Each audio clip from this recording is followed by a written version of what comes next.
దేశంలో నిరుద్యోగానికి మహిళలే కారణం. మహిళలు ఉద్యోగం చేయడం వల్లే దేశంలో నిరుద్యోగ సమస్య పెరుగుతుందంటూ సంచలన వార్తలకు కేంద్ర బిందువుగా మారింది ఛత్తీస్గఢ్ ప్రభుత్వం. ఓ పాఠ్యపుస్తకంలో పాఠ్యాంశంగా దీనిని ప్రచురించింది. దేశాన్ని పట్టిపీడిస్తున్న సమస్యల్లో నిరుద్యోగం ప్రధానమైన సమస్య. అయితే ఈ నిరుద్యోగానికి గల కారణం మహిళలే అంటోంది ఛత్తీస్గఢ్ ప్రభుత్వం. రాష్ట్రంలోని పాఠ్యపుస్తకాల్లో దేశంలో నిరుద్యోగం పెరిగిపోవడానికి గల కారణాలను వివరిస్తూ ఓ పాఠ్యాంశాన్ని ప్రచురించింది. రాష్ట్ర సెకండరీ స్కూల్ పాఠ్యపుస్తకాల్లో నిరుద్యోగానికి సంబంధించి ఓ పాఠ్యం ఉంది. అందులో నిరుద్యోగ కారణాలు వివరిస్తూ ఉద్యోగం చేస్తున్న మహిళలే నిరుద్యోగ సమస్యకు కారణం అని ముద్రించింది. భారతదేశానికి స్వాతంత్రం వచ్చిన తర్వాత నిరుద్యోగం పెరిగిపోయింది. దీంతో పాటు అన్ని రంగాల ఉద్యోగాలలో మహిళలు ఉద్యోగాలు చేస్తున్నారు.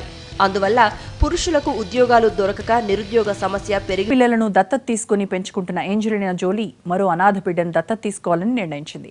ఈసారి అంతర్యుద్ధంతో రగిలిపోతున్న సిరియాకు చెందిన అనాథ బాలికను దత్తత తీసుకోవాలని డిసైడ్ అయింది. ఐక్యరాజ్యసమితి శరణార్థుల బ్రాండ్ అంబాసిడర్గా వ్యవహరిస్తున్న జోలీ ఇటీవల పలు దేశాల్లోని శరణార్థి శిబిరాలను సందర్శించారు. అక్కడ తల్లిదండ్రులను కోల్పోయిన 3 అనాథ బాలల పరిస్థితి చూసి చలించిపోయారు. అందులో ఓ సిరియా బాలికను దత్తత తీసుకున్నారు. మార్కెట్లో బంగారం వెండి ధరలు ఎలా ఉన్నాయో ఒకసారి చూద్దాం.